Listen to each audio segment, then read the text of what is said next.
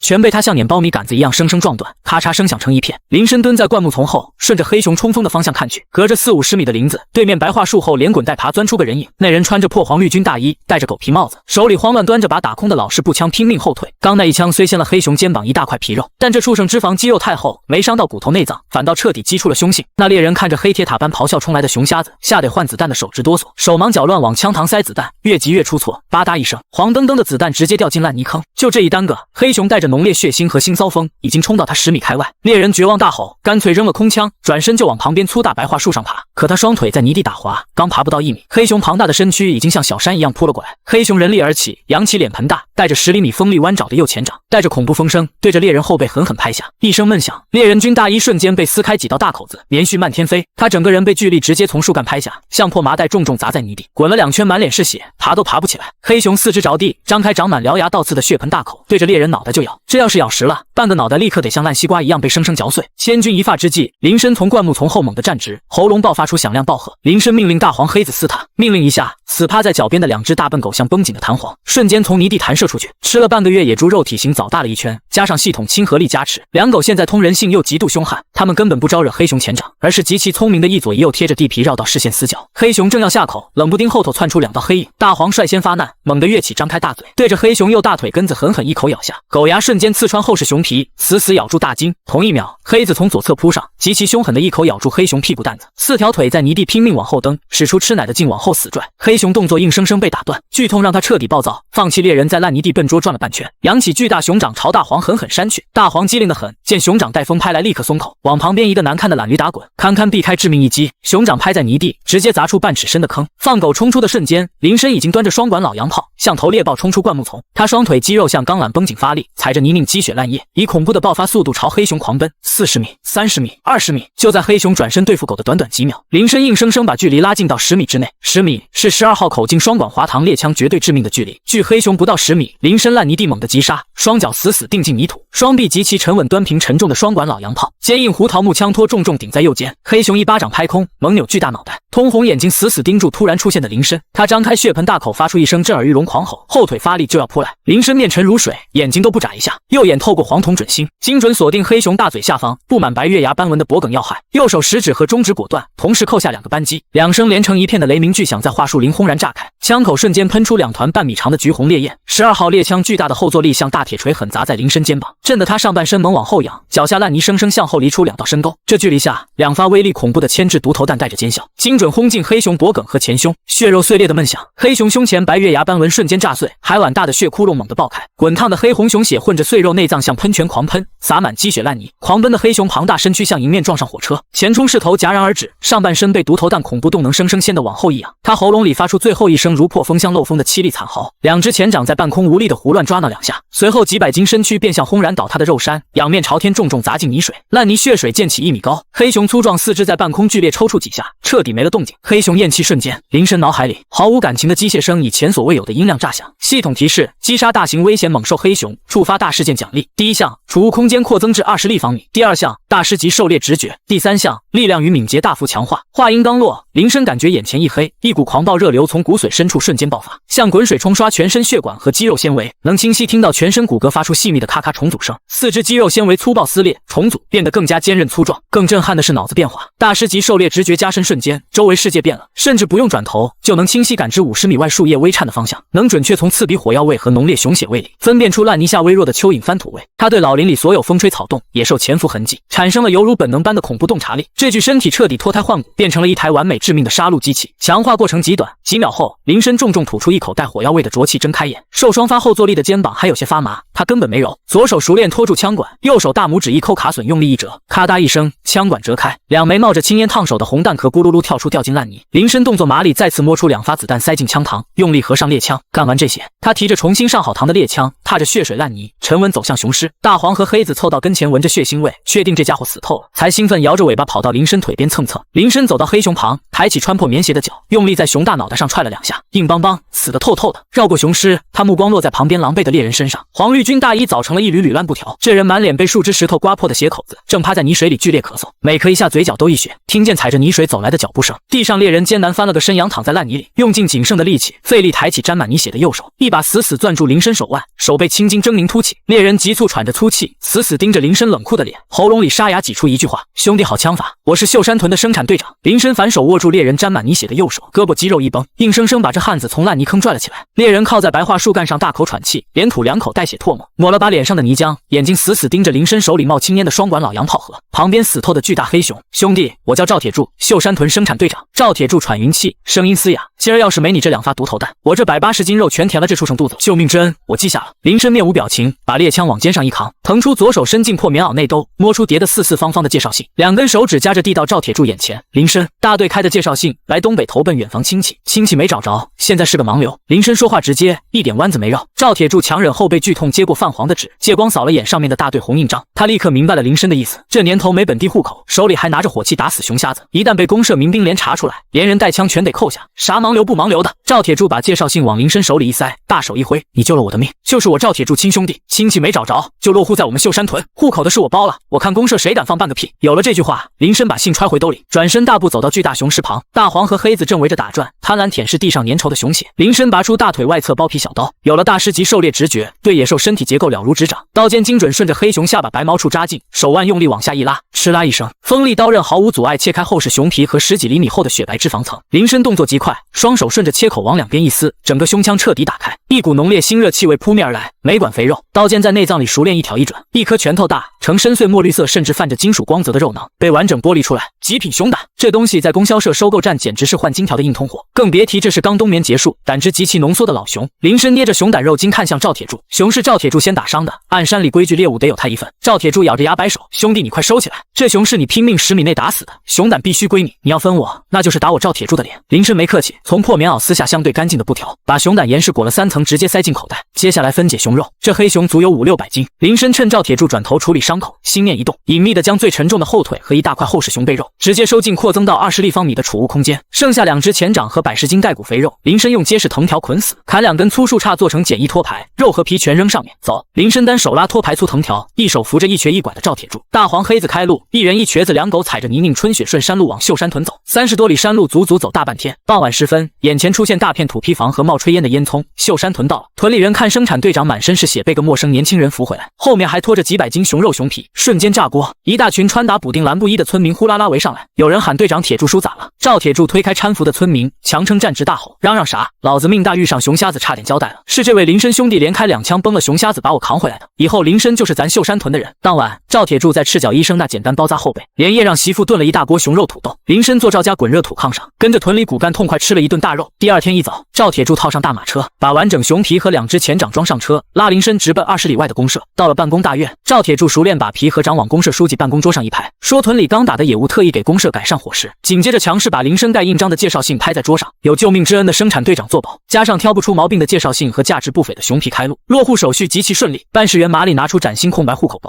蘸水钢笔刷刷刷填上林深名字年龄，办事员抓起红印泥，在那页纸上用力盖下鲜红公社户籍大印。林深伸出粗糙大手接过这张薄薄却盖着红印的户口纸，手指捏住纸的瞬间，脑海里机械声准时响起，系统提示获得正式编制身份，生存环境跨越，获得中等奖励，建筑图纸1份。话音刚落，林深脑子猛地涌入大片复杂精密线条结构，不是简单草棚子，而是一整套完整大型轻砖瓦房建筑图纸。地基挖多深怎么夯土，大梁毛笋怎么切割，火炕烟道怎么盘最省柴不倒烟，所有尺寸用料极其清晰刻在脑髓里，就像从小干到大的老木匠活。林深面无表情折好户口纸贴身收进内兜。中午马车驶回秀山屯，林深彻底成了名正言顺的本地人。赵铁柱雷厉风行，直接带林深到屯最东头一片地，这靠近山脚，长满茂盛枯草散落石头，是块没人开荒的死地。赵铁柱指着2亩多的荒地说，身子好地分完了就剩这块，偏了点但地方大，靠山脚方便进山，这块地划给你当宅基地了。林深说了声够用了。林深没废话，大步走进荒地，用穿着破棉鞋的脚用力踩了踩，底下是冻结时的黄土，打地基再好不过，拔出金刚开山刀，手腕一抖，刀光闪过，大片半人高枯草被干脆齐根斩断，脑子里建筑图纸浮现。林深动作麻利，在空地走动，脚后跟在泥地用力划出一道道深坑地基白线。正当他插回开山刀，准备转身去山里砍红松木做地基桩子时，屯子口方向毫无征兆传来一阵极其刺耳的铜锣声，紧接着是一阵极其喧闹的唢呐敲鼓动静，杂乱脚步声顺着烂泥路迅速涌了过来，刺耳的铜锣声越来越近。林深攥着金刚开山刀，站在刚画好地基白线的荒地里，转头往屯子大路的方向看去，不是什么麻烦找上门，是生产队长赵铁柱。这汉子后背上缠着一圈厚厚的白纱布，手里拎着面破铜锣，正敲得震天响。他身后跟着10几个屯子里的青壮年，用一辆独轮推车推着那110斤带骨头的黑熊肉，浩浩荡荡的往屯子中间的打谷场走。赵铁柱扯着嘶哑的嗓子大吼：“秀山屯的都听好了，各家当家的带上盆子来打谷场分熊肉，见者有份。”整个屯子瞬间沸腾了。开春这青黄不接的时候，家家户户的咸菜缸都见了底，一听有肉分，男女老少全端着盆子往外跑。林深没去凑分肉的热闹，他把开山刀插回腰间，大步流星的走回地印子，背上那个破帆布包，带上那颗用布条裹得极其严实的极品熊胆，直接去了镇上。1天后，林深从县城的国营药材收购站走出来，贴身的内兜里鼓囊囊的塞着整整50张大团结，500块。那颗老熊胆切开一条缝，里面全是极其浓缩的金丝胆汁。药材站的老朝奉看直了眼，当场拍板给了最高价，加上之前卖松鼠皮和狍子肉剩下的钱，林深现在手里捏着500多块现大洋，在这年头绝对算得上是一笔巨款。这就是他重生后赚到的第一桶金。有钱好办事，林深没在县城多停1秒，直接去了国营砖瓦厂和木材站。他甩出厚厚一沓钞票，定下了一大批烧得极其坚硬的青砖、红瓦，还有各种盖房子用的铁钉、大锯和凿子，包下2辆马车，把这些沉甸甸的建材拉回秀山屯的时候，整个屯子的人都看直了眼。马车直接停在屯子东头那块荒地上，林深跳下马车，解开帆布包，直接站在那堆高高的青砖上，居高临下的看着围过来看热闹的村民。林深连一句废话都不多讲，盖瓦房，固壮劳力，伸手从兜里掏出100块钱的纸币，在半空中极其用力的甩了甩，纸币发出哗啦哗啦的脆响。1天5毛钱现款，管2顿饱饭，顿顿有白面馒头，菜里见大肉，只要力气大，干活利索的，名额10个，现在报名，立刻开干。这话一出，底下的人群眼珠子都红了。1天5毛钱，1个月就是15块，还能顿顿吃白面和大肉，这待遇比城里轧钢厂的正式工还要好。有人喊身子兄弟我来，我一把子力气；有人喊算我一个，我挑土打地基绝不含糊。10几个汉子立刻扯着嗓子往前挤。林深目光极其锐利的在人群里扫了一圈，专挑那种肩膀宽厚、手掌上全是老茧的汉子，干脆利落的挑了10个人。大建设直接开场，有了系统灌输的建筑图纸，林深脑子里门清。他手里拿着一根白蜡木杆子，在荒地上极其精准的定下地基的4个角。林深大声指挥，顺着白线往下挖1米半，把底下的冻土全刨出来，填上碎石头夯实。10个壮劳力光着膀子，挥舞着铁镐和铁锹，在荒地上干得热火朝天，泥土翻飞，石头碰撞的闷响声从早响到晚。林深没光站着监工，干重体力活，肚子里的油水消耗的极其快。他当初答应了顿顿见大肉，就绝不掺假。中午交代完进度，林深背上那把双管老洋炮，腰里别着开山刀，吹了一声极其响亮的口哨。林深说了声大黄黑子进山，2只极其粗壮的东北大笨狗立刻从地印子里窜出来，摇着尾巴跟在林深腿边，一头扎进了屯子后头的大山里。有了大师级狩猎直觉，开春的深山在林深眼里简直就是一个天然的肉库，他甚至不需要低头去仔细看脚印，微风吹过，他就能极其精准的从空气中捕捉到极其微弱的活物气味。林深压低嗓子说，左边30米，榛树棵子底下，大黄和黑子像2道闪电一样窜了出去，一阵剧烈的翅膀拍打声响起，3只毛色极其鲜艳、肥硕的像小猪崽子一样的野鸡被狗从雪窝子里惊飞，扑腾着往半空中窜。林深连猎枪都没摘，这玩意儿用毒头弹打野鸡纯属浪费。他左手极其迅速的从兜里掏出那把用废内胎绑的弹弓，右手夹出3颗圆润的鹅卵石，拉弓上膛激发，动作极其连贯，快的只能看见一道残影。3声极其清脆的爆响，半空中的3只野鸡脑袋上同时爆出一团血花，连声惨叫都没发出来，直挺挺的砸在满是烂树叶的泥地里。不到2个钟头，林深就拎着10几只肥大的野鸡和5、6只极其珍贵的飞龙，大步走回了工地。他在空地上架起2口极其巨大的铁锅，野鸡和飞龙去毛拔管，直接用开山刀剁成巴掌大小的肉块，或者山里采的干蘑菇、土豆块，直接倒进烧得滚热的野猪油里爆炒，一股极其浓烈、极其霸道的肉香瞬间在整个工地上炸开。干活的汉子们闻着这味儿，哈喇子流出多长，手里的铁镐抡得更卖力了。一锅炖肉配上2面黄的粗粮馒头，10个汉子吃得满嘴流油，连锅底的肉汤都用馒头蘸得干干净净。吃得好，钱给得到位，这帮人干起活来简直是在玩命。短短半个月的时间，极其宽阔的地基全部打牢，一车车的青砖被极其平整的砌了起来，宽敞明亮的4间大瓦房的墙体已经拔地而起。接下来就是最关键的房顶大梁。林深极其挑剔，没用普通的松木，他亲自带着人进山，选了一根极其粗壮、笔直的没有一个节节的百年老红松。几个人用粗麻绳喊着号子，硬生生把这根几千斤重的大木头拖回了屯子。空地上，林深脱了破棉袄，只穿了一件单薄的粗布褂子，他手里握着一把极其锋利的大号手工锯，单膝跪在红松原木上，开始切割大梁两端用来咬合的榫卯结构。大师级建筑图纸的尺寸极其精准地刻在脑子里。林深右臂极其粗壮的肌肉紧紧绷起，握着锯把，顺着墨线来回抽拉，极其刺耳的锯木声在空地上回荡。金黄色的锯末子像雪花一样顺着锯口往下喷，空气里弥漫着一股极其浓烈的松香和木头本身的湿润气味。林深手腕极其灵活地控制着锯条的角度，没有一丝一毫的偏差。就在他手腕猛地用力，将最后一块多余的木料极其干脆地切落下来的瞬间，脑海里那道毫无感情的机械声准时响了起来。完成精细木工动作，系统提示获得微小奖励，木工手艺+1。声音落下的刹那，林深感觉自己的双手猛地一热，那股热流顺着手指的关节钻进骨髓里。他低下头，看着自己那双布满老茧的手，原本极其粗糙的发力方式瞬间变得极其细腻和精准。他拿起旁边的一把阔口铁凿子，对着刚刚锯出来的凹槽边缘极其轻微的凿了2下，一块用来连接侧梁的木头极其完美的卡进了凹槽里，严丝合缝，连一根头发丝都塞不进去。林深直起腰，抹了一把额头上的汗水。赵铁柱极其兴奋地跑过来，手里拿着一块极其鲜艳的红布，说身子大梁起活了，看及时今天就能上梁。上梁是东北盖房子最重要的大事。几个壮汉用粗麻绳把红布极其结实地绑在大梁的正中间，10几个汉子喊着极其响亮的号子，脖子上的青筋根根暴起，双手死死拽着麻绳，极其粗重的主梁被一点点拉上半空，稳稳地架在两边的青砖承重墙上。赵铁柱极其麻利地用火柴点燃了一长串挂在树枝上的红大头挂鞭，极其震耳欲聋的鞭炮声在屯子东头炸响，刺鼻的硝烟味弥漫开来。屯子里的人听见鞭炮响，不管是在地里刨土的，还是在家里做饭的，呼啦啦全围了过来看热闹。这年头能在一穷二白的屯子里起这么大一座青砖大瓦房，绝对是蝎子拉屎独一份。林深站在新房子的院坝上，双手极其随意地插在裤兜里，目光极其平静地看着这栋即将完工的房子。他转过头，视线越过欢呼的人群，极其随意地往屯子中间那条泥泞的土路上扫了一眼。就是这一眼，林深的视线猛地定住了，在距离人群20多米开外的土路上，一个极其瘦弱的身影正步履维艰地往前挪动。那是一个穿着一件到处都是补丁、极其单薄的灰布褂子的年轻女人。女人的脊背被极其沉重的一座小山压得死死弯了下去，那是一大捆极其粗糙、带着尖锐木刺的干柴火，柴火的重量极大，勒在她肩膀上的粗麻绳极其深深地陷进了单薄的布料里，勒出了2道极其刺眼的血印子。她低着头，极其艰难地迈着步子，脚上那双破了洞的单布鞋踩在烂泥里，每走一步，细瘦的小腿肚子都在极其剧烈地打着哆嗦。林深站在新房子的院坝上，目光死死定在土路上那个瘦弱的身影上，那是沈秋。前世这个女人在自己双腿残废，被全村人唾弃，甚至被王翠萍赶出家门的时候，是她把省下来的半个黑面窝窝头塞进自己手里。后来她因为成分不好，被村里的流氓逼债，大冬天跳了村后的冰窟窿。林深一言不发，大步走下院坝，踩着泥泞的土路，径直走到沈秋面前。沈秋正低着头死命往前挨，肩膀上的麻绳勒得他喘不上气。突然眼前出现了一双沾满泥巴的大号破棉鞋，他浑身一哆嗦，吓得猛地停住脚步，连头都不敢抬。林深没说话，他伸出那只布满老茧、被系统多次强化过的右手，一把抓住勒在沈秋肩膀上的粗麻绳，手臂肌肉瞬间绷紧。林深喉咙里发出一声低喝，单手猛地往上一提，足有100多斤重，带着尖锐木刺的干柴火，硬生生被他用一只手悬空拎了起来。沈秋肩膀上的重担瞬间消失，他双腿一软，差点瘫坐在烂泥里，满脸惊恐地抬起头，看着眼前这个高大冷硬的男人。林深看都没看他，单手拎着那捆巨大的柴火，转身走回自己的新院子，手腕一抖，100多斤的柴火重重地砸在院子角落的空地上，激起一片尘土。就在林深松开麻绳的瞬间，脑海里那道毫无感情的机械声准时响了起来。提起重物，系统提示完成负重动作，获得微小奖励，握力+1。林深只觉得5根手指的骨节猛地一热，手指和手掌上的肌肉纤维变得极其紧实。他随意捏了捏拳头，指关节发出一阵爆豆般的脆响，仿佛现在单手就能捏碎一块青砖。他转过身，看着还愣在土路上的沈秋，语气冷硬，没有任何废话。林深说：“帮我做顿饭，柴火算工钱。”沈秋咽了一口唾沫，瘦弱的双手死死绞着破灰布褂子的下摆。他饿了整整2天，实在扛不住饭菜的香味，低着头，像只受惊的鹌鹑一样，极其小心地迈过门槛，走进了院子。林深指了指院子里架着的一口大铁锅，锅里还有半锅没吃完的野鸡炖土豆和几个冷透的粗粮面饼。沈秋走到锅台前，极其熟练的生火热饭，火光映着他瘦得凹陷下去的脸颊。他死死盯着锅里翻滚的肉汤，喉咙极其剧烈地滚动着。饭菜热好，林深拿了个粗瓷大海碗，直接舀了满满一碗带着大块野鸡肉和浓汤的炖菜，又塞了2个热面饼子，重重地磕在灶台上。林深说吃，沈秋再也顾不上什么矜持和恐惧，抓起滚烫的面饼，大口大口地撕咬起来，甚至连嚼都没嚼碎就生生咽了下去，噎得直翻白眼。他端起海碗，大口灌着滚热的肉汤，烫的眼泪混着鼻涕往下掉，手却死死端着碗不肯松开。就在他刚刚把碗底最后一口肉汤舔干净的时候，新院子那扇还没来得及上漆的木门被人从外面极其粗暴的一脚踹开，一个穿着花格子棉袄、流里流气的二流子晃晃悠悠地闯了进来。他一眼就看到了站在锅台边的沈秋，三角眼猛地冒出绿光，咧开嘴露出一口黄牙。二流子说：“好啊，你个小娼妇，欠老子的10块钱拖了3个月了，今天要是拿不出钱，就跟老子回家抵债。”二流子大骂着，伸手就去抓沈秋的头发。沈秋吓得尖叫一声，整个人猛地缩到灶台角落，双手死死抱住脑袋。林深连连眼皮都没抬，反手一把抽出别在后腰上的金刚开山刀，刀锋出鞘，带出一道极其冷冽的寒光。林深脚下猛地发力，整个人像一头护食的老虎，瞬间欺身而上。他根本没用刀刃，而是手腕一翻，极其宽厚的金刚刀背在半空中抡出一个半圆，金刚刀背结结实实的抽在二流子的左边脸上。二流子连惨叫都没来得及发出来，整个人就像是个破麻袋一样，被这股极其恐怖的巨力直接抽得双脚离地，在半空中转了半个圈，重重的砸在院门外的烂泥沟里。几颗带着血丝的黄牙从他嘴里喷了出来，混着泥水掉在地上。一直趴在屋檐下的大黄和黑子见主人动手，瞬间炸了毛，两只膘肥体壮的东北大笨狗直接窜了出去，前脚死死扒在烂泥沟的边缘，呲着惨白的獠牙，对着地上的二流子发出极其狂暴的咆哮。二流子被刀背抽的脑袋嗡嗡作响，眼前全是惊心。他刚睁开眼，就看到两张长满倒刺的狗嘴几乎贴在自己的鼻尖上，他吓得裤裆瞬间湿了一大片，连滚带爬的从泥水里爬起来，捂着高高肿起的半边脸，像条丧家犬一样疯狂地往屯子外头跑。就在二流子跑没影的瞬间，脑海里机械声准时响起，完成实战威慑，系统提示获得微小奖励，近战反应力加1%。林深感觉视网膜上闪过一丝极其细微的清凉，刚才挥刀的动作在脑海中快速回放，他极其清晰地感知到，如果再有下一次，他的出刀速度和角度能比刚才更加刁钻，更加致命。门外的动静把刚才还在看上梁的村民全引了过来。林深拎着那把还在滴着泥水的金刚开山刀，走到院子门口，他极其冷厉的目光在人群中扫了一圈，眼神所到之处，所有人都下意识地往后退了半步，连大气都不敢喘。绝对的武力值在这一刻彻底压住了整个秀山屯。林深收刀入鞘，转身走回院子，他走到天然冰窖旁，切下一大块足有5斤重的带膘野猪肉，用干草绳一砸，直接扔到沈秋的怀里。他说了声拿着，滚。沈秋抱着那块沉甸甸的野猪肉，浑身剧烈的哆嗦着，他深深地看了林深一眼，咬着干裂的嘴唇，抱着肉极其迅速地跑出了院子。沈秋前脚刚走，院门外就传来一阵极其沉重、极其杂乱的脚步声。生产队长赵铁柱连衣服上的白面都没拍干净，神色极其慌张地冲进院子，一把抓住林深的胳膊，压低了嗓子，声音里带着极其明显的颤抖。他说：“身子出大事了，后山折了人。”赵铁柱喘着粗气，眼睛通红，死死盯着林深。他说：“刚接到公社电话，3个外地来的鳖宝人，大半个月前拿了介绍信进了咱们后山，到现在活不见人，死不见尸，上面下了死命令，必须组织搜救队进山找人。”林深面无表情，抽出被赵铁柱攥住的胳膊。他说不去，大雪刚化，山里饿了一冬天的野兽全出来找食了，这时候进深山找死人，那是给老虎熊瞎子加餐。赵铁柱急了，极其警惕地看了一眼四周，压低声音凑到林深耳边，他说：“那3个鳖宝人不是去瞎转悠的，他们手里有张老图，说是后山老黑沟那片地方长着一片年份极老的野山参，只要能刨出来一根上年份的，能在省城换一套大洋房。”林深眼神猛地一缩，野山参，大兴安岭里真正的硬通货，要是真有这东西，冒这个险就绝对值得。他说半小时后村口集合，干脆利落地扔下一句话。他转身大步走进地印子，一把扯下挂在墙上的破帆布包，极其熟练地抓起2把12号纸壳子弹塞进包里，又切了10几斤极其顶饿的野猪肉干，2包粗盐，1把火柴，外加几捆极其坚韧的细钢丝。最后他把那把擦得锃亮的双管老洋炮极其利索地背在肩膀上，金刚开山刀死死扣在后腰，包皮小刀插在大腿外侧。就在他极其用力地抽紧帆布包绳扣的瞬间，脑海里机械声响起，整理进山装备，系统提示完成行囊打包，获得微小奖励，负重耐力加1。林深感觉肩膀上的肌肉猛地一沉，随后一股极其绵长的韧劲顺着脊椎蔓延开来，那个装满子弹和肉干足有30-40斤重的帆布包，此刻背在身上就像是一件单衣一样轻若无物。他喊了声大黄黑子，林深打了个极其响亮的呼哨，2只极其凶悍的东北大笨狗立刻窜出院子，紧紧贴在他的大腿两侧。半小时后，林深背着双管猎枪，牵着2条极其警觉的猎狗，跟着同样全副武装的赵铁柱，踩着极其泥泞的春雪，极其决绝地再次踏入了幽深老林。老黑沟极其偏僻，连老猎人都极少涉足，一人一瘸子2只狗，在极其难走的原始老林里足足跋涉了1天1夜。第2天正午，阳光被极其茂密的遮天古树彻底挡在外面，他们停在了一处极其陡峭的峡谷入口前。峡谷里面极其阴暗，常年不见天日，极其浓烈的腐烂树叶气味混合着一股极其腥臭的味道，顺着峡谷里的穿堂风吹了出来。林深握着双管猎枪的手猛地一紧，大师级狩猎直觉在脑海中疯狂报警。前面的大黄和黑子突然猛地停住脚步，2只在深山里敢正面撕咬黑熊的极其凶悍的猎狗，此刻浑身的毛发根根炸立，尾巴死死夹在后腿之间，它们极其惊恐地伏在烂泥地里，眼睛死死盯着峡谷最深处的黑暗，喉咙里发出了一阵极其极度恐惧的呜咽声。